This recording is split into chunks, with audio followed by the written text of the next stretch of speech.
తగ్గించుకున్నవాడు హెచ్చింపబడతాడు, తను తాను హెచ్చింపుకున్నవాడు తగ్గింపబడతాడు. You all know that.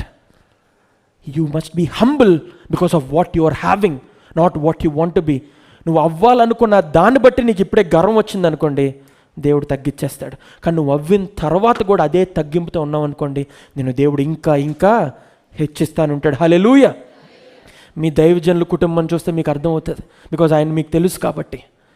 ఆయనకి ఎంత తగ్గింపు ఉంటుందో, ఎంత మంచిగా మాట్లాడతారో, ఎంత ప్రేమగా ఉంటారో మీ దైవజనుడు చూస్తే మీకు అర్థమవుతుంది. ఆయన నాతో మాట్లాడుతున్న ఎక్కువ సమయం కూడా ఇవ్వడం గురించి, గివింగ్ గురించి, దేవుని ప్రేమ ఇవ్వడం గురించి ఎక్కువ మా సంభాషణ ఉంటుంది. భోజనం వాళ్ళ దగ్గర కూర్చొని ఆంటీ కానీ లేకపోతే శ్రేష్ఠ కానీ సుహాస్ కానీ వెళ్ళి పడుకుని పోతారు. నేను అంకుల్ మాట్లాడుకుంటా అలా 2-3 కూడా అయిపోతూ ఉంటుంది కొన్నిసార్లు సమయం. మా మాటలంతా కూడా దేవుని ప్రేమను ఎలా చూపించాలి.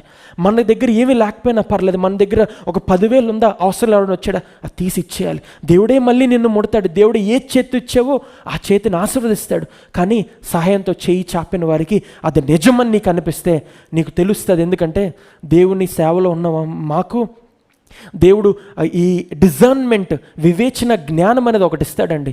అదేంటంటే ఏది తప్పో ఏది రైటో తెలుసుకోవడానికి. ముఖ్యంగా నేను నా చిన్న వయసు నుంచే దాని గురించి ఎక్కువగా నేను ప్రార్థన చేసేవాడిని.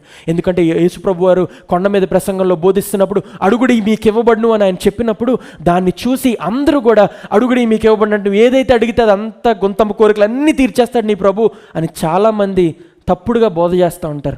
నువ్వు సరి అయింది అడిగితే నీకు ఆయన ఇస్తాడు. ముఖ్యంగా ఆయన మత్తయి సువార్త కొండ మీద ప్రసంగం అంతా 5, 6, 7 అధ్యాయాలు నువ్వు చదివితే కనుక నీకేమర్థం అవుతుందో తెలుసా? అడుగుడి నీకు ఇవ్వబడిన అని చెప్పింది ఏంటో తెలుసా? డిజర్న్మెంట్, వివేచన శక్తిని అడిగితే నేను నీకు ఇస్తాను. నన్ను వెతికితే నేను నీకు దొరుకుతాను. యు నో ద వర్డ్, తడితే తీయబడను.